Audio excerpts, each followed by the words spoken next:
ಮುಂಚೆ ಎಲ್ಲ ಕೆಲವು ಗಣಿತಗಳು ಬೋರ್ಡಿನ ಮೇಲೆ ಹಾಕುವರು. ನಾವದನ್ನ ಸಾಲ್ವ್ ಮಾಡಬೇಕು. ಹೀಗೆ ನಾವು ನಮ್ಮ ಕೆಲಸ ಮಾಡಬೇಕು. ಆದರೆ ನಮ್ಮ ಮ್ಯಾಮ್ ಚೆನ್ನಾಗಿ ಅರ್ಥ ಹೇಳಿದ್ದರು. ಆದರೂ ನಮಗೆ ಡೌಟ್ಸ್ ಬಂದವು. ಟೀಚರ್ ನಮಗೆ ಚೆನ್ನಾಗಿ ಪಾಠ ಮಾಡ್ತಿದ್ದಾರೆ. ಅದು ನಮಗೆ ತುಂಬಾ ಚೆನ್ನಾಗಿದೆ. ಬೇಗನೆ ಅರ್ಥ ಮಾಡ್ಕೊಂತಿದ್ವಿ. ಎಕ್ಸ್ಪೆರಿಮೆಂಟ್ಸ್ ಮಾಡೋದಕ್ಕೆ ಇಂಟ್ರೆಸ್ಟ್ ಆಗೋ ಇರುತ್ತೆ. ಹೊಸ ವಿಷಯಗಳು ತಿಳ್ಕೋಬಹುದು. 3ನೇ ಕ್ಲಾಸ್ ಅಲ್ಲಿ ಪರೀಕ್ಷೆಯಲ್ಲಿ 25ಕ್ಕೆ 96 ಅಂತ ತೆಗೆಯುವರು. ಆದರೆ ಹೀಗೆ ಪೂರ್ತಿ ಮಾರ್ಕ್ಗಳು ತೆಗೆಯುತ್ತಿದ್ದಾರೆ. ನೀನು ಮುಂದುವರಿಯುವ ಹಾಗೆ ನಿನ್ನ ಜವಾಬ್ದಾರಿಗಳು ಬೆಳೆಯುತ್ತವೆ.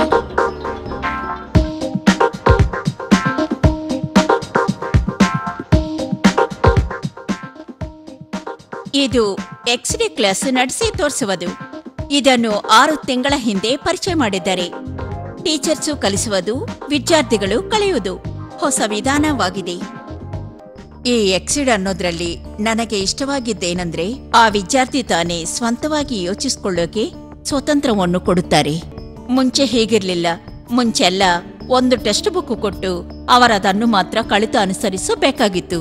ಈ XD ನಾವು ಕಲಿಸುವ ವಿಧಾನ ಹೇಗಿರುತ್ತೆ ಅಂದ್ರೆ, ವಿದ್ಯಾರ್ಥಿಗಳು ಅವರೇ ಇನ್ಫಾರ್ಮೇಶನ್ ಕಲೆಕ್ಟ್ ಮಾಡಿಕೊಂಡು ಪ್ರಾಸೆಸ್ ಮಾಡಿ ಅವರುಗಳ ಮೆಥಡನ್ನು ಉಪಯೋಗಿಸುತ್ತಾರೆ. ಅವರೇ ಸೊಲ್ಯೂಷನ್ಸ್ ಕಂಡುಹಿಡಿಯೋರು. ಇಂತಹ ಎಜುಕೇಶನ್ ಜೀವಿತಾಂತ ಇರುತ್ತೆ.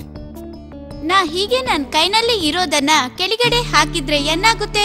ಈ ಪ್ರಶ್ನೆಗೆ ಪ್ರೆಡಿಕ್ಟ್ ಮಾಡಿ ಸಮಾಧಾನ ಹೇಳಬೇಕು. ಮ್ಯಾಮ್, ಅದು ಕೆಳಗಡೆ ಬಿದ್ರೆ ಬಿಚ್ಚೋಗುತ್ತೆ. ಎಸ್, ಅದು ಕರೆಕ್ಟ್. That's prediction.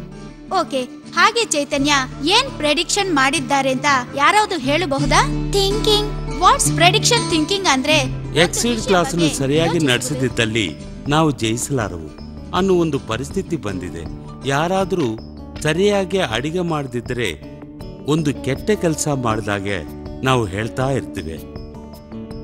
ಚೆನ್ನಾಗಿ ಟ್ರೈ ಮಾಡಬೇಕು, ಇನ್ನೂ ಚೆನ್ನಾಗಿ ಟ್ರೈ ಮಾಡಬೇಕು, ಡಿಫರೆಂಟ್ ಆಗಿ ಟ್ರೈ ಮಾಡಬೇಕು.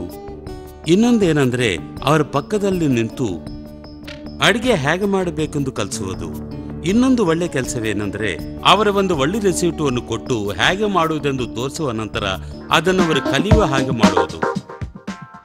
XD ಎನ್ನುವುದು ಒಂದು ಪ್ರೈಮರಿ ಮತ್ತು ಮಿಡಿಲ್ ಸ್ಕೂಲ್ ಪ್ರೋಗ್ರಾಮ್ ಟೀಮ್ನಲ್ಲಿ ಎಜುಕೇಶನ್ ಫೀಲ್ಡ್ ನಿಂದ 100 ಪ್ರೊಫೆಷನಲ್ಸ್ ಇದ್ದಾರೆ. ಈ ಕೋರ್ಸ್ನೆ ಮೇಧಾವಿಗಳ ಮುಂಚೆ ಕೆಲಸ ಮಾಡ್ತಿದ್ದ ಟೀಚರ್ಸ್, ರಿಸರ್ಚ್ ಮಾಡೋವರು, ಇದು Harvard, Cambridge, central institute of education and educationist ಇಂಡಿಯಾದಲ್ಲೂ ವಿದೇಶಗಳಲ್ಲೂ ಇರುವ ಸ್ಕೂಲ್ಗಳ ಜೊತೆ ಅನುಕರಿಸಿ 200 ಸ್ಕೂಲ್ಗಳಿಗೆ ಹೋಗಿ ನೋಡಿ ಅಲ್ಲಿ ಕೆಲಸ ಮಾಡಿದ ಮೇಲೆ ಟೀಚಿಂಗ್ ಲರ್ನಿಂಗ್ ಎಕ್ಸ್ಪೀರಿಯನ್ಸ್ ಹೇಗೆ ಇರುತ್ತೆ ಎಂದು ತಿಳಿಸಿಕೊಂಡೆವು. ಓಕೆ, ಟೀಚರ್ಸ್ ಒಂದು ಪ್ರತ್ಯಕ್ಷವಾದ ಉದ್ಯೋಗವನ್ನು ಮಾಡ್ತಿದ್ದಾರೆ. ವಿದ್ಯಾರ್ಥಿಗಳಿಗೆ ಒಬ್ಬನಿಗೊಬ್ಬರಿಗೆ ಒಂದೊಂದು ವಿಧಾನವಾಗಿ ಇರುತ್ತೆ. ಟೀಚರ್ಸ್ ಕಲಿಸುವ ವಿಧಾನ ಮಾರುತ್ತದೆ. ವಿದ್ಯಾರ್ಥಿಗಳಿಗೆಲ್ಲ ಒಂದೇ ತರದ ಅನುಭವ ದೊರೆಯುತ್ತಿಲ್ಲ. ಈ XD ಅನ್ನೋದನ್ನು ಒಂದು ದೊಡ್ಡ ಸ್ಥಾನಕ್ಕೆ ಬೆಳೆಸಬೇಕೆಂದು ಪ್ರಯತ್ನ ಮಾಡ್ತಿದ್ದೀವಿ. ಇದನ್ನು ಹೈ ಲೆವೆಲ್ ತೆಗೆದುಕೊಂಡು ಹೋಗೋದು ಮಾತ್ರ ಒಳ್ಳೆ ಟೀಚಿಂಗ್, ಕೆಟ್ಟ ಟೀಚಿಂಗ್ ಒಂದು ವ್ಯತ್ಯಾಸವನ್ನು ಕೊಡುತ್ತೆ. ಇದನ್ನು 4 ವಿಧಾನವಾಗಿ ಕಮ್ಮಿ ಮಾಡಬಹುದು. 1, ಟೀಚರ್ಸ್ಗೆಲ್ಲ ಒಂದೇ ವಿಧಾನ ಟೂಲ್ಸ್ ಕೊಡಬಹುದು. 2, ಈ ಟ್ರೈನಿಂಗ್ ನಲ್ಲಿ ಈ ಟೂಲ್ಸ್ ಉಪಯೋಗಿಸಬೇಕು. ಎಷ್ಟಾದ್ರೂ ಈ ಬೆಸ್ಟ್ ಟ್ರೈನಿಂಗ್ ನಲ್ಲೂ ಬೆಸ್ಟ್ ಟೂಲ್ಸ್ ನಲ್ಲೂ ಏನೋ ಒಂದು ಪ್ರಾಬ್ಲಮ್ ಇರುತ್ತೆ. ಅದು ಇಂಡಸ್ಟ್ರಿಯಲ್ ಲೀಡರ್ಸ್ ರೋಲ್. ಅದಕ್ಕಾಗಿ ಸ್ಕೂಲ್ಸ್ಗೆ ನಾವು ಒಬ್ಬರು ಕೋಆರ್ಡಿನೇಟರ್ನ ನೇಮಿಸಿ ಅವರಿಗೆ ಟೆಕ್ನಿಕ್ ಕೋಚಿಂಗ್ ಫೀಡ್ಬ್ಯಾಕ್ ಕೊಟ್ಟು ಫೈನಲ್ ಆಗಿ ವಿದ್ಯಾರ್ಥಿಗಳೆಲ್ಲ ಅಸೆಸ್ಮೆಂಟ್ ವರ್ಕ್ ಬುಕ್ಸ್ ಕೊಟ್ಟು ಅವರು ಮಾಡಿದ ಕೆಲಸಗಳನ್ನು ಗಮನಿಸುತ್ತೇವೆ. ವಿದ್ಯಾರ್ಥಿಗಳು ಅದನ್ನು ತಗೊಂಡು ಹೋಗಿ ಅವರ ತಂದೆ ತಾಯಿಗಳಿಗೆ ತೋರಿಸಿದರೆ ಟೀಚರ್ಸ್ ಇದನ್ನು ಕರೆಕ್ಟ್ ಮಾಡೋದು ಸುಲಭವಾಗುತ್ತೆ.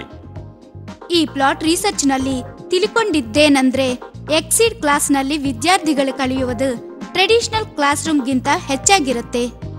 ವಿದ್ಯಾರ್ಥಿಗಳು ಕಲಿಯುವುದರಲ್ಲಿಯೂ ಅಪ್ಲಿಕೇಶನ್ ಬೇಸ್ಡ್ ಕ್ವೆಶ್ಚನ್ಸ್ ನಲ್ಲೂ ಚೆನ್ನಾಗಿ ಮಾಡ್ತಿದ್ದಾರೆಂದು ಅನಾಲಿಸಿಸ್ ಹೇಳುತ್ತಿದೆ. ಒಂದು ಒಳ್ಳೆ ಬೆನಿಫಿಟ್ ಏನಂದ್ರೆ ಲೋಯರ್ ಹಾಫ್ 63% ಇಂಪ್ರೂವ್ ಮಾಡ್ಕೊಂಡಿದ್ದಾರೆ. ಆದ್ರೆ ಕ್ಲಾಸ್ ರೂಮ್ ಕಂಪೇರ್ ಮಾಡಿದ್ರೆ 31% ಮಾತ್ರ ಇಂಪ್ರೂವ್ ಆಗುತ್ತಿದೆ. ವಿದ್ಯಾರ್ಥಿಗಳು ಕ್ರಮವಾಗಿ ಸಿಸ್ಟಮ್ಸ್ ನಲ್ಲೂ ಬೋರ್ಡ್ ಎಕ್ಸಾಮ್ಸ್ ನಲ್ಲೂ ಚೆನ್ನಾಗಿ ಡೀಲ್ ಮಾಡ್ತಿದ್ದಾರೆ. ಅವರ ಆಲೋಚನೆಗಳನ್ನ ಬೆಳೆಸುವುದಕ್ಕೆ ಎಂಟ್ರೆನ್ಸ್ ಟೆಸ್ಟ್ ಸಹಾಯ ಮಾಡುತ್ತೆ. ಚೆನ್ನಾಗಿ ಬೇಗ ಕಲಿಯುವ ವಿದ್ಯಾರ್ಥಿಗಳನ್ನ ಎಲ್ಲಾನೇ ಕಳೆಯುವ ವಿದ್ಯಾರ್ಥಿಗಳನ್ನ ಗಮನಿಸಿದರೆ ಒಬ್ಬೊಬ್ಬ ವಿದ್ಯಾರ್ಥಿಗೂ ಕಳೆಯುವುದು ಸಾಕಷ್ಟಿದೆ. ಎಕ್ಸಿಡ್ ಕೋರ್ಸ್ ಎಲ್ಲ ಸ್ಕೂಲ್ಸ್ ಕೋರ್ಸ್ಗಳ ಜೊತೆನೂ ಚೆನ್ನಾಗಿ ಸೂಟ್ ಆಗುತ್ತೆ. ಮುಖ್ಯವಾಗಿ ಅರ್ಥ ಮಾಡಿಕೊಳ್ಳುವುದೇನೆಂದರೆ ಕ್ಲಾಸ್ ರೂಮ್ ಟೀಚಿಂಗ್ ಚೇಂಜ್ ಆಗಬೇಕು. ಇದು ವಯಸ್ಸಿಗೆ ಸಂಬಂಧವಿಲ್ಲದ ಹಾಗೆ ಎಲ್ಲರಿಗೂ ಸಹಕರಿಸುವ ಹಾಗೆ ಈ ಪ್ರೋಗ್ರಾಂ ಅನ್ನು ನೇಮಿಸಲಾಗಿದೆ.